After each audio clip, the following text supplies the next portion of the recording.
जिसने फिक्र छोड़िए कि लोग क्या कहेंगे, वही केवल रास्ते पर चला है। जिसने चिंता रखी इस बात की कि लोग क्या कहते हैं, वह लोगों के हिसाब से ही चलता रहा। कामयाब होना है तो एक बात गांठ बांध लो, पाँव भले ही फिसल जाए लेकिन जुबान कभी नहीं फिसलनी चाहिए। परिवार को मालिक बनकर नहीं बल्कि माली बनकर संभालो। जो ध्यान तो सबका रखता हो पर अधिकार किसी पर नहीं जताता हो। श्री कृष्ण कहते हैं, कोई भी मौका दे तो उसे धोखा मत देना, और कोई धोखा दे तो उसे मौका मत देना। मिलावट का दौर है, हाँ में हाँ मिला दिया करो। संबंध लंबे समय तक टिकेंगे, आप कितने भी अच्छे हों, चाहे आप कितना भी अच्छा काम कर लो। पर एक बात हमेशा याद रखना, जो आपको गलत समझता है वह मरते दम तक आपको गलत ही समझेगा। भगवान इंसान की गलतियां माफ़ करता है, चालाकियां नहीं। जो होकर भी ना हो उसका होना कैसा। अगर रिश्ता बस नाम का हो तो फिर रोना कैसा। जितनी भी मेहनत करो कोई चीज़ हासिल नहीं होती। श्री कृष्ण कहते हैं, जो आपका है वो आपका ही रहेगा, चाहे उसे छीनने के लिए सारा संसार क्यों ना लग जाए। कभी कभी आपको बिना किसी चेतावनी के लोगों को हटाना पड़ेगा, और आपको उन्हें समझाने की ज़रूरत नहीं होनी चाहिए कि वो लंबे समय से आपके साथ गलत करते आ रहे हैं। जो चीज़ हमारे पास नहीं होती उसका या तो हम मजाक उड़ाते हैं या ज़रूरत नहीं कहकर भूल जाते हैं। भीड़ से अलग दिखाई देने वाली चीज़ें दुनिया के लिए विचित्र और अजीबोगरीब ही होती है। यहाँ कोई भी आपका सपना पूरा करने के लिए नहीं है। हर कोई अपनी तकदीर और अपनी हकीकत बनाने के लिए लगा है। एक ज़िंदगी में बहुत सारे लोग मिलते हैं, पर बहुत सारे लोगों में किसी एक का मिलना ख्याल अच्छा है पर मुश्किल है। तुम स्वीकार कर लो, जीवन जैसा हो परमात्मा ने दिया है, वहीं जाने तुम इनकार मत करो। दुख आए तो दुख को भी स्वीकार कर लो कि उसकी मर्जी, और आओ भाव रखो, धन्य भाव रखो कि अगर उसने दुख दिया है तो ज़रूर कोई राज होगा, कोई अर्थ होगा, कोई रहस्य होगा। तुम शिकायत मत करो, तुम धन्यवाद से ही भरे रहो। जिसमें भी तुम्हें श्रद्धा है उसे जानने का विषय मत बनाओ। श्रद्धा अविभाजित मन, अविभाजित चेतना का स्वभाव है। किसी के अच्छे मित्र से उनका चरित्र साफ नहीं होता। लोग गंगा नहाते हैं, मगर याद रखना सिर्फ गंगा नहाने से गुनाह माफ़ नहीं होता। सब मुझे ज्ञान दे रहे हैं जबकि ज़रूरत मुझे साथ की है। लाख रिश्ते होंगे इस दुनिया में, मगर माँ जैसा प्यार कोई नहीं कर सकता।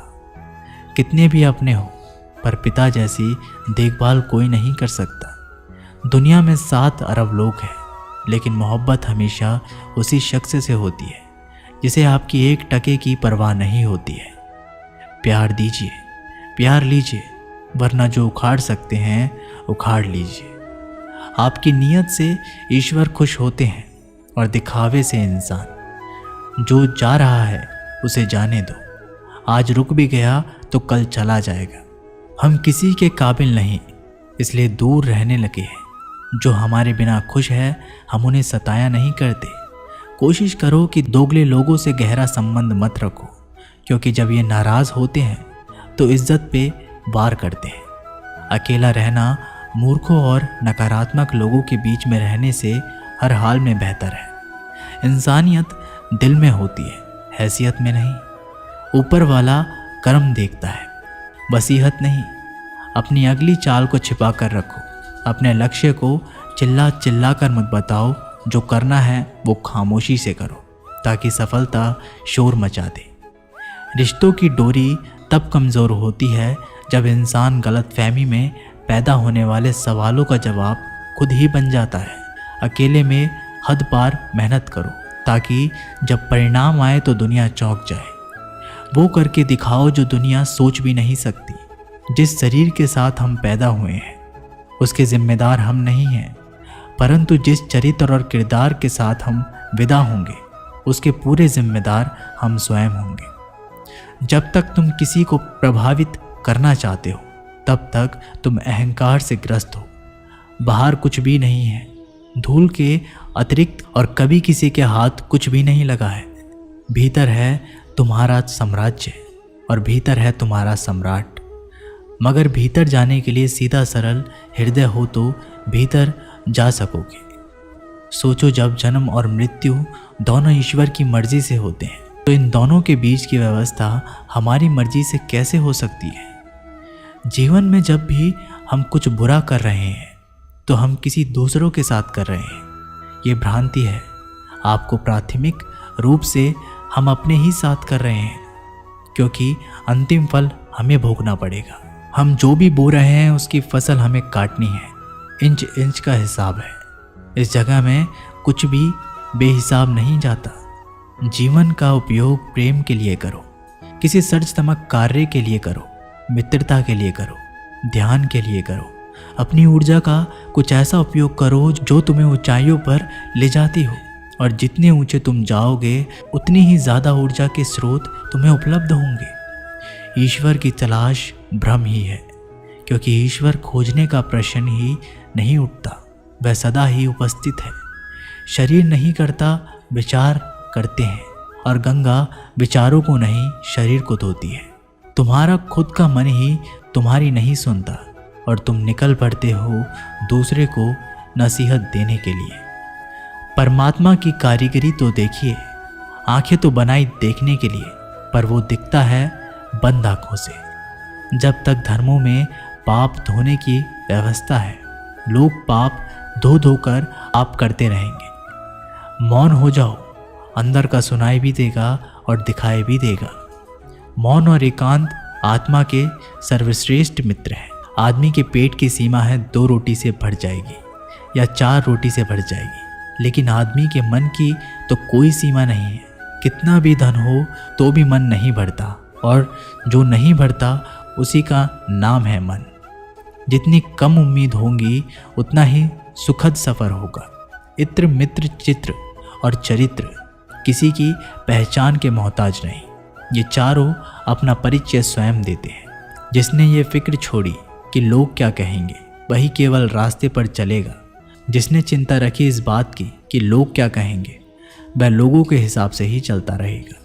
लोगों के हिसाब से अगर सत्य का रास्ता बनता होता तो सभी पहुंच गए होते। भीड़ निर्णायक नहीं है, व्यक्ति निर्णायक है। जब अकेलापन लगने लगे तो समझ लेना परमात्मा ने तुम्हें चुन लिया है, इसलिए भीड़ से निकलकर अकेला कर दिया और कह रहे हैं, तुम मेरी राह के मुसाफिर, जहाँ मैं हूँ वही है तुम्हारी मंजिल। आनंदित हो, आनंद बांटो, और जो आनंदित है वही आनंद बांट सकता है। स्मरण रखो, दुखी दुख ही बांट सकता है। हम वही बांट सकते हैं जो हम हैं। जो हम नहीं हैं हम उसे चाह के भी नहीं बांट सकते। लोग क्या कहेंगे, लोग क्या सोचेंगे? अरे लोग हमारे बारे में क्या सोचते हैं, ये भी अगर हम ही सोचेंगे तो फिर वो लोग क्या सोचेंगे? इसलिए कहते हैं ना, सबसे बड़ा रोग क्या कहेंगे लोग। एक बार एक फल वाला बाजार में बैठकर फल बेच रहा था। उसने अपने पीछे एक बोर्ड लगाया हुआ था जिस पर उसने चौक से लिख रखा था कि यहाँ ताज़े फल बेचे जाते हैं। एक ग्राहक ने उससे कहा, हमें मालूम है तुम यहाँ बैठे हो, वहाँ नहीं। इस लाइन में से, इस पंक्ति में से यहाँ मिटा दो। फल वाले ने शब्द मिटा दिया और अब बचा ताज़े फल बेचे जाते हैं। एक दूसरा ग्राहक बोला, हम जानते हैं तुम ताज़े फल बेचते हो, कुछ सड़े हुए थोड़ी ना बेचोगे, इसलिए इस वाक्य से ताज़े मिटा दो। फल वाले ने ताज़े भी मिटा दिया और बोर्ड पर बचा केवल फल बेचे जाते हैं। और तीसरा ग्राहक आया और कहने लगा कि पीछे क्या लिख रखा है, यहाँ बाजार में क्या मुफ्त में थोड़ी ना बांट रहे हो, चलो बेचे जाते भी मिटा दो। बेचारे फल वाले ने जो बचे कुछ शब्द थे वो भी मिटा दिए। अब वो बोर्ड खाली हो गया तो एक चौथा व्यक्ति आया और फल वाले को बोला, पागल हो गया, ये बोर्ड पर तुमने कुछ लिखा क्यों नहीं है? इसलिए दोस्तों, दुनिया में हर एक इंसान की अपनी राय होती है और इंसान दूसरों को सलाह देने में माहिर होता है। हम ये नहीं कह रहे हैं कि आप किसी की सलाह सुनने, बस ये कह रहे हैं कि उनकी राय सुनते सुनते अपनी राय ना भूल जाएं। इसलिए हारे हुए की सलाह सुनिए और जीते हुए का तजुर्बा, लेकिन दिमाग लगाइए खुद का। डरिए मत कि हम गलती कर बैठे तो क्या होगा, क्योंकि गलतियों से ही सीखोगे। गलतियों से खुद का तजुर्बा तो आएगा। हारोगे तो सीखोगे और जीतोगे तो सिखाओगे। कई बार लोग कहते हैं मेरा तो समय ही खराब चल रहा है, मुझे नहीं समझ आता कि मैं क्या करूं, कैसे अपने बुरे समय को अच्छे समय में बदलूं। सच तो ये है, आपको एक चीज़ जो बुरे समय में ज़रूर करनी चाहिए और बहुत से लोग ये चीज़ करना छोड़ देते हैं। चलिए इसे समझते हैं एक कहानी के माध्यम से। एक बार एक बहुत ही गरीब किसान था। वो गरीब था, मेहनती था, खुश था। वो रोज़ सुबह उठकर भगवान से केवल 10 मिनट मंदिर में जाकर भगवान के आगे हाथ जोड़कर प्रार्थना करता था। उस किसान की पत्नी भी हर रोज़ किसान के साथ मंदिर जाती। प्रार्थना करके वो सारा दिन अपने खेतों में काम करता। उसका जीवन बहुत ही अच्छा चल रहा था। अपनी मेहनत की कमाई से वो कुछ ज़्यादा तो नहीं कमा पाता था, लेकिन फिर भी जितना कमाता था उसमें भी कुछ पैसे लोगों की भलाई में लगा देता था। एक बार उनके गांव में एक बीमारी फैल गई। किसान का इकलौता लड़का बहुत बीमार हो गया। किसान के गांव में इस बीमारी के इलाज के लिए कोई अच्छा डॉक्टर नहीं था। पास के शहर में उस लड़के को ले जाया गया। शहर के इस अस्पताल का इलाज बहुत ही महंगा था। उस बेचारे किसान के लिए अस्पताल के डॉक्टर की फीस, दवाइयों का खर्चा आदि दे पाना बहुत ही मुश्किल था। किसान दिन प्रतिदिन हिम्मत हारता जा रहा था। एक दिन अस्पताल में बैठे बैठे वो इतना हताश हो गया कि वो जोर जोर से रोने लगा और कहने लगा, पता नहीं किस चीज़ का बदला ले रहा है भगवान। कभी वो खुद को कोसता है तो कभी परमात्मा को। पर किसान की बीवी को अटूट विश्वास था। पर किसान को आशा की कोई किरण नज़र नहीं आ रही थी। अस्पताल के कुछ दूरी पर एक मंदिर था। किसान की पत्नी उस मंदिर में हर रोज़ प्रार्थना करने जाती, पर किसान का दिल नहीं करता प्रार्थना करने को। डॉक्टर ने किसान से कहा उसके बच्चे के इलाज के लिए 10,000 की आवश्यकता है, पर किसान के लिए इतनी बड़ी रकम इकट्ठा कर पाना असंभव था। किसान की पत्नी अब भी मंदिर जाती थी। वो भगवान के आगे हाथ जोड़कर प्रार्थना करती थी उसका पुत्र ठीक हो जाए। एक दिन मंदिर में एक सेठ आया। उसने किसान की बात उस दिन अस्पताल में सुनी जिस दिन किसान रो रहा था। सेठ ने बताया उस दिन सेठ की पत्नी भी अस्पताल में थी। अब वो पूरी तरह से ठीक हो गई थी और घर चली गई है। सेठ को बातों ही बातों में पता चल गया कि किसान को 10,000 की आवश्यकता है। तो सेठ ने तुरंत अपनी जेब से पैसा निकालकर देते हुए कहा उसके पास इस समय 10,000 ही हैं और वो रख ले। साथ में सेठ जी ने कागज पर अपना पता लिखते हुए कहा अगर उनको और पैसों की आवश्यकता हो तो वो बेझिझक मांग ले। महिला ने उत्तर दिया इस कागज की कोई आवश्यकता नहीं है। वो जानती है कि ये पैसे उसको किसने भिजवाए हैं। जिसने उसे ये पैसे दिए हैं वो परमात्मा उसका हमेशा ख्याल रखेंगे। दोस्तों, इसको कहते हैं अटूट विश्वास, और ये सबसे ज़रूरी चीज़ है और जो हम लोग अक्सर खो देते हैं अपने बुरे वक्त में, और जो उस औरत ने नहीं खोया।